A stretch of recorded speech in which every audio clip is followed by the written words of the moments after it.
हम सबसे पहले ये कह दें कि हम इस प्रोग्राम की संचालिका महोदया के समान अलंकृत भाषा नहीं बोल सकते, इसलिए सीधी सादी भाषा में 2-3 बातें कहना चाहते हैं, है ना। तो पहले से माफी मांग लेता हूँ।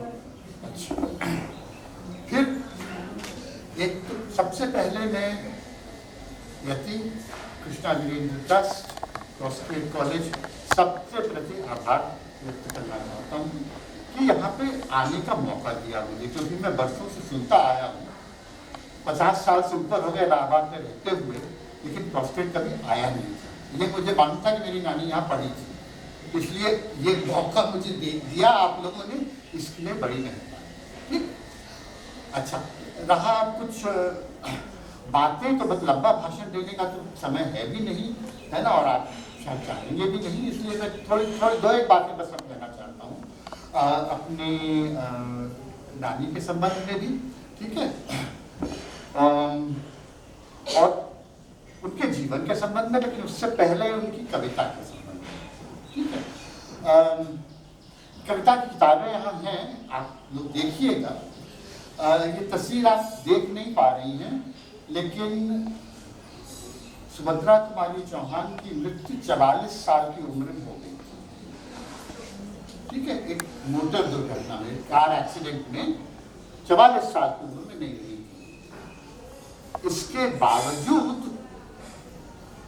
सारा शहर, सारा परिवार पीढ़ी दर पीढ़ी उन्हें माँ के नाम से ही जानता था।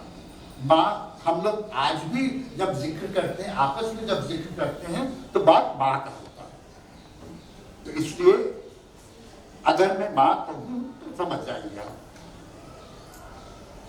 तो एक तो है काव्य की बात, कविता की बात, तो ये मुझे एक तरह से विडंबना ही लगती है कि सुभद्रा कुमारी चौहान यानी मेरी नानी की कविता के बारे में जब हम सोचते हैं तो एक ही ध्वनि मन में आती है, वो है खूब लड़ी मर्दानी। यानी कि कवि की सारी कविता, सारी जीवन साधना जो है वो एक इस रूप में संकुचित हो जाती है, और वो इसलिए उनको याद किया जाता है एक वीरांगना के प्रसंग में, ठीक है। इसलिए एक तो मैं आपको कविता के बारे में थोड़ा सा बताना चाहता हूँ, ठीक है, और मैं चाहूँगा, तो इसलिए कह रहा हूँ कि मैं ये चाहता हूँ कि ये कविता के रूप में जानी जाए, और कवि के रूप में उनका मुख्य रूप जो है वो वीर रस का रूप नहीं है। ये हालांकि ये खूब लड़ी मर्दानी जो कविता है, रस है वो मातृत्व का रस है,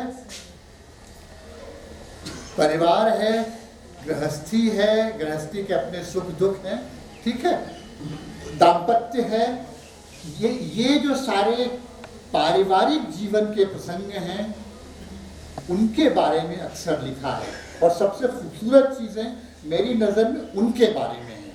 इसलिए उनको सिर्फ एक रूप में जानना कि वो झांसी की रानी वाली कवित्री हैं, ये अधूरी बात है। इसलिए पूरी तरह से जानने की कोशिश कीजिए। मैं आप सबको दावत देता हूँ, मेहरबानी कर किताबें यहीं छोड़ जाऊँगा, पढ़िए और पढ़ के जानिए कि और बहुत कुछ है वहाँ पे, है ना। मातृत्व है, बच्चों के प्रति प्यार है, बच्चों की शरारतें हैं, नटखट है ना, वो सब वहाँ मौजूद है। इसलिए उस रूप में भी जानिए। रही वीर रस की बात, ठीक है, कि आखिर इस संदर्भ में अगर हम वीर रस की बात नहीं करेंगे तो आप भी सोचेंगे कि आके पता नहीं क्या बता के चला गया, ठीक है। तो मैं बताना चाहूँगा कि इस जीवन में वीर रस का तत्व बहुत है, और वहाँ मैं बात करूँगा अपनी नानी की और उनके भाई यानी इनके नाना की, ठीक है, क्योंकि ये परिवार सुनते हैं कि कभी थोड़ी बहुत छोटी मोटी ज़मींदारी थी, लेकिन वो ज़मींदारी चली गई। यानी कि जब इन लोगों का बचपन था तो वो काफ़ी गिरी पड़ी हालत में ही रहते थे, और निहायत जैसा कि आप समझ सकते हैं गिरी पड़ी हालत में बुंदेलखंड के ठाकुर लोग, यहाँ के ठाकुर लोग खासे परंपरा में जकड़े हुए लोग थे, यानी कि स्त्री शिक्षा की बात तो सोचना असंभव था। और ये उनके भाई का आग्रह ही था कि मैं अपनी बहनों को पढ़ाऊंगा, ठीक है।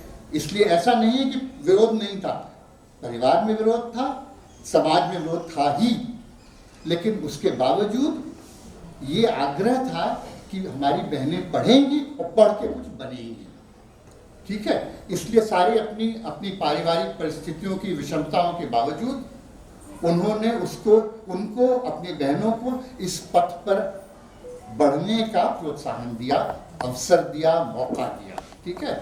और इसलिए मेरी नज़र में सच्ची वीरता की अगर हम बात करें तो वीरता उसमें है कि अपनी सीमाओं को तोड़ के आगे बढ़ सकी, और आगे बढ़ने का साधन और शायद एकमात्र या सबसे उत्कृष्ट, सबसे अच्छा साधन शिक्षा ही है। शिक्षा के साथ वो आगे बढ़ी, है ना। और आगे बढ़ के फिर मतलब ये पढ़ाई तो पूरी नहीं हो पाई, शादी वादी हो गई। उनके पति वकील थे और वकालत तो बहुत नहीं की, क्योंकि गांधी जी ने कहा कि असहयोग करो तो असहयोग करने चले गए। तो असहयोग करने, वकालत और असहयोग साथ साथ नहीं होता है, तो असहयोग हुआ, वकालत नहीं हुई। दोनों साइकिल पे कांग्रेस का काम किया करते थे। फिर आप सोच सकते हैं ये सन 20 का दशक है जिसकी बात हम कर रहे हैं। सन 30 के दशक में महाकौशल के छोटे से शहर जबलपुर में दोनों लोग राजनीतिक काम कर रहे थे, भटकते हुए, ठीक है। और जाहिर किया, जम के किया, और एक तरह की सफलता भी पाई, ठीक है। एक तरह की सफलता भी पाई, जाने गए।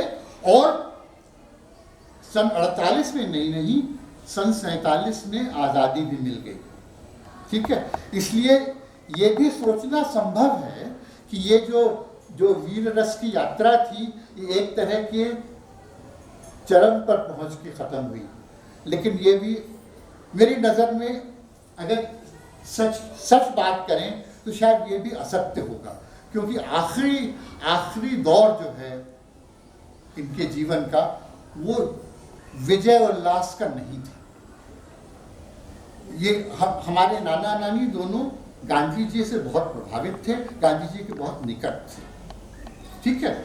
और सन 48 में ही गांधी जी की हत्या हुई थी, और हत्या जनवरी में हुई है, हमारी नानी मार्च में नहीं रही है, ठीक है।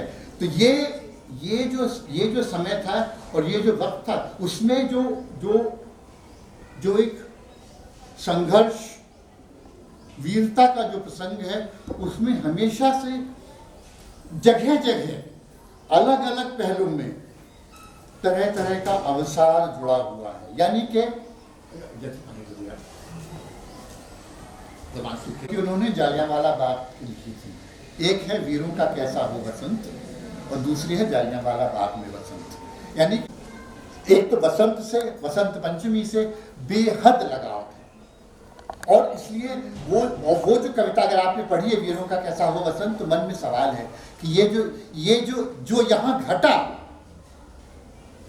इसको किस तरह से याद किया जाए। ये अपने आप में सोचने वाले लोगों के लिए एक प्रश्न है कि इसको हम स्मरण करें तो, लेकिन कैसे स्मरण करें, आदर करें तो, सम्मान करें तो, लेकिन कैसे करें। बत्तियां लगा के नहीं होता है सम्मान, समझ रहे हैं। तो ये सवाल उन्होंने तब पूछा था कि वीरों का कैसा हो बसंत।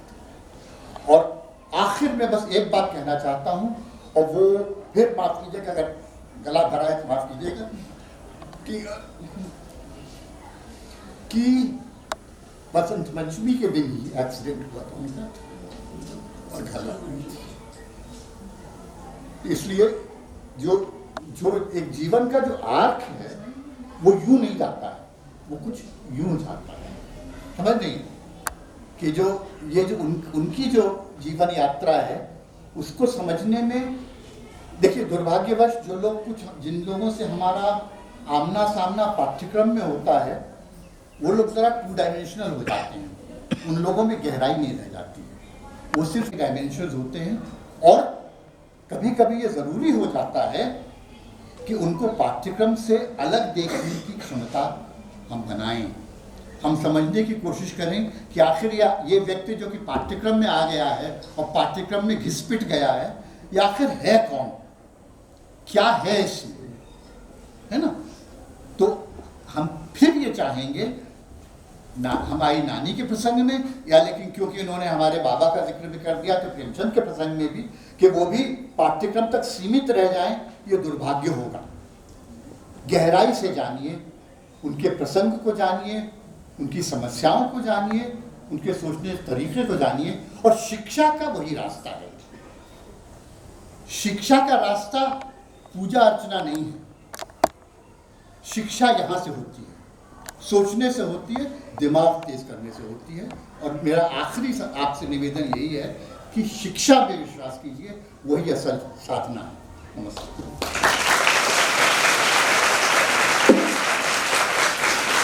धन्यवाद सर। वास्तव में आप अपने नाम को सार्थक करते हैं। आपके विचारों से हम आलोकित हुए। साथ ही हमने, क्योंकि कुछ कार्यक्रम के संबंध में जो कि आपने बताया कि पाठ्यक्रम तक सीमित रहते हैं, मैं आपकी इस बात से 100% सहमत हूँ। हम भी ज्यादातर उन्हीं प्रसंगों का अध्ययन करते हैं जो हमें छात्राओं को पढ़ाना होता है। वो अलग बात है कि कभी कोई डिबेट कराना हो या किसी तरह का कोई क्विज कराना हो तो हमारा कुछ अध्ययन बढ़ जाता है, पर ज्यादातर घर गृहस्थी और कॉलेज के बीच यही सिलसिला रहता है। तो मैं आपकी बात को आत्मसात करते हुए आज से मैं भी यह कोशिश करूंगी कि हाँ, 2 घंटे कुछ समय निकालकर कुछ और भी अतिरिक्त अध्ययन कर सकूं। इस दौरान जो मैंने सुभद्रा कुमारी चौहान जी के बारे में 2-4 दिन के आसपास कुछ और अधिक जो अध्ययन किया, उसमें मैंने वास्तव में यही बात पाई कि वो वीर रस की कवयित्री तो थी, प्रसिद्धि उनको वीर रस से मिली, पर वास्तव में उनका जो मौलिक स्वरूप था वह था एक ममतामयी माँ का, एक गृहस्थ स्त्री का, एक प्रकृति प्रेमी स्त्री का, एक भारतीय संस्कृति की उपासिका का, एक बचपन को हमेशा बनाए रखने की जो उनको ललक थी उसका, और जीवन के प्रति उनके हमेशा सकारात्मक भाव थे। चाहे उनकी कविता खिलौने वाली पढ़ो, खिलौने वाले में एक तरफ जहां बच्चों की ललक की तरह तरह के खिलौनों की आवाजें सुनकर और फेरी वाले के खिलौने ले लो की पुकार सुनकर जिस तरह बच्चे मचलते हैं, पर परिवार के संस्कार हमेशा ही बच्चों के अंदर पल्लवित होते हैं। तो चाहे रेलगाड़ी हो या गुड़िया हो या घंटी हो या तरह तरह के खिलौनों को छोड़कर बच्चा जिद करता है कि माँ मैं भी तलवार और धनुष मार लूंगा ताकि मैं किसी ताड़का का वध कर सकूं, पूतना का वध कर सकूं और बुराइयों पर विजय प्राप्त कर सकूं। साथ ही कदम्ब का पेड़ जो उनकी कविता है, मैं जब आज से 32 साल पहले मैंने इस कॉलेज में यहाँ अपने जीविका आरंभ की थी, तो मैंने भी देखा कि यहाँ पर कदम्ब के बहुत से पेड़ थे। और मैं मूल रूप से उत्तराखंड की रहने वाली हूँ, तो मुझे इस बात को कहने में संकोच नहीं हो रहा है कि मैंने कदम्ब का पेड़ पहले नहीं देखा था। और जब मैंने कदम्ब के वृक्ष के बारे में पढ़ा तो मुझे बड़ी सुखद अनुभूति हुई कि ये क्रॉसब्रेड कॉलेज है। मैंने पहली बार कांथा देखा, पहली बार बड़हल का पेड़ देखा, पहली बार कदम्ब का पेड़ देखा, पहली बार अमरत का पेड़ देखा, तो मुझे बहुत ही सुखद अनुभूति हुई कि ईश्वर की असीम कृपा है कि इतने सुरम्य प्रांगण में मेरी जीविका आरंभ हुई है। शायद सुभद्रा जी के अंदर जो काव्य प्रस्फुटित हुआ वह उसमें इस प्राकृतिक वातावरण की भी देन है। एक तरफ तो उनके परिवार के संस्कार, उनके माता पिता और नानी नाना और उनके पूर्वजों की भी शिक्षा, उनके जीवन का जो संघर्ष और स्वतंत्रता के लिए जो उनके परिवार की सकारात्मक प्रवृत्ति, उसके आंदोलन के लिए उनका जो संघर्ष था, साथ ही साथ इस प्राकृतिक वातावरण में, और उनके लिए एक सुखद यह भी बात थी कर चुकी थी। और महादेवी जी की भी कविता के प्रति रुचि देखकर उन्होंने छात्राओं से उनका परिचय कराती थी कि देखो यह छात्रा भी कविताएं लिखती थी, और कविता के कारण यद्यपि वो 2-3 साल बड़ी थी उनसे सुभद्रा जी, लेकिन दोनों में इतना प्रगाढ़ स्नेह हो गया जो कि आजीवन बना रहा, और वो मिल मिलकर कविताएं लिखती। यद्यपि वो अल्प आयु में, मेरे हिसाब से तो वही 44 वर्ष की आयु कुछ न होती, शायद वो और समय तक जीवित रहती, दुर्घटना में स्वर्गवासी न हुई होती, तो उनके रचना रूपी मोती हमें और भी देखने को मिलते और हम और भी उनसे लाभान्वित होते। पर जितना भी उन्होंने लिखा, जो उन्होंने लिखा, उसमें जो रचनाएं हैं, उसमें भारतीय पारिवारिक जीवन की जो झलक मिलती है, वह हमारी संस्कृति की धरोहर है। तो मैं आमंत्रित करती हूँ एक छात्रा को, वह उनकी लोकप्रिय कविता कदम्ब के पेड़ के विषय में उस कविता को सुनाएंगे। मैं सुभद्रा कुमारी चौहान अपनी कविता कदम्ब का पेड़ आप सभी के समक्ष प्रस्तुत करने जा रही हूँ। यह कदम्ब का पेड़ अगर माँ होता यमुना तीरे, मैं भी उस पर बैठ कन्हैया बनता धीरे धीरे, ले देती यदि मुझे बांसुरी। नरेश भाई का फोन है, बता देना काम कुछ कर। ले देती यदि मुझे बांसुरी। कोई भी फोन है बता देना काम कर रहा है। पैसों वाली किसी तरह नीचे हो जाती यह कदम्ब की डाली, तुम्हें नहीं कुछ कहता पर मैं चुपके चुपके आता, उस नीची डाली से अम्मा ऊंचे पर चढ़ जाता, वहीं बैठ फिर बड़े मजे से मैं बांसुरी बजाता, अम्मा अम्मा कह बंसी के स्वर में तुम्हें बुलाता, सुन मेरी बंसी को माँ तुम कितना खुश हो जाती, मुझे देखने काम छोड़कर तुम बाहर तक आती, तुमको आता देख बांसुरी रख मैं चुप हो जाता, फिर चुप कर पत्तों के पीछे मैं बांसुरी बजाता, गुस्सा होकर मुझे डांटती कहती नीचे आजा, पर जब मैं ना उतरता हंसकर कहती मुन्ना राजा, नीचे उतरो मेरे भैया तुम्हें मिठाई दूंगी, दूध मलाई माखन मिश्री नए खिलौने दूंगी, बहुत बुलाने पर भी मैं जब नहीं उतर कर आता, माँ तब माँ का हृदय तुम्हारा बहुत विकल हो जाता, तुम आंचल फैला कर अम्मा वहीं पेड़ के नीचे ईश्वर से कुछ विनती करती बैठी आंखें नीचे, तुम्हें ध्यान में लगा देख मैं चुपके चुपके आता, और तुम्हारे फैले आंचल के नीचे छिप जाता, तुम घबरा कर आंख खोलती पर माँ खुश हो जाती, जब अपने मुन्ने राजा को गोदी में ही पाती, इसी तरह कुछ खेला करते हम तुम धीरे धीरे, यह कदम्ब का पेड़ अगर माँ होता यमुना तीरे। धन्यवाद। उस रंग को महसूस किया, साथ ही ये कविता वही व्यक्ति लिख सकता है जिसके घर में के संस्कारों की शिक्षा राम और कृष्ण के बारे में बताया जाए, तभी तो उनके मस्तिष्क में इस प्रकृति के साथ साथ कृष्ण का भी ध्यान आया। तो बच्चों, मैं उम्मीद करती हूँ कि आप भी अपने जीवन में अपने महापुरुषों से भी शिक्षा लें और साथ ही इस तरह प्रेरणादायी कवयित्री को भी पढ़ते हुए ये सोचें कि इस क्रॉसपेट कॉलेज में फिर से एक सुभद्रा हो, फिर से एक महादेवी। जैसा कि अभी प्रोफेसर आलोक जी ने बताया कि सुभद्रा कुमारी चौहान जी की रचना झांसी की रानी को ही हर जगह प्रमुखता मिलती है, पर उनके जीवन का ये एक प्रमुख रंग नहीं है। अभी हमने उनके जीवन के कई रंग देखे, जिनमें एक भारतीय नारी, एक गृहस्थ का।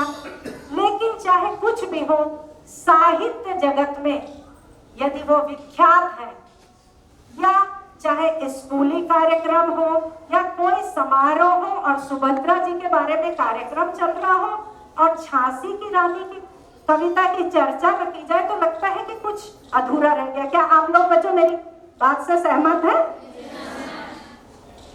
तो बच्चों यदि मैं आपसे या उनकी सर्व से उत्कृष्ट कविता कौन है, या नारी शक्ति की परिचायक कविता कौन है, या सबसे जोशीली कविता कौन है, या स्वतंत्रता आंदोलन की झांकी प्रस्तुत करने वाली कविता कौन है, तो आप एक ही जवाब देंगे। बोलिए क्या? झांसी की रानी।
और अब सभी तो बोले मामा जी का अगर हम सब थोड़े इमोशनल हो जाए तो सॉरी।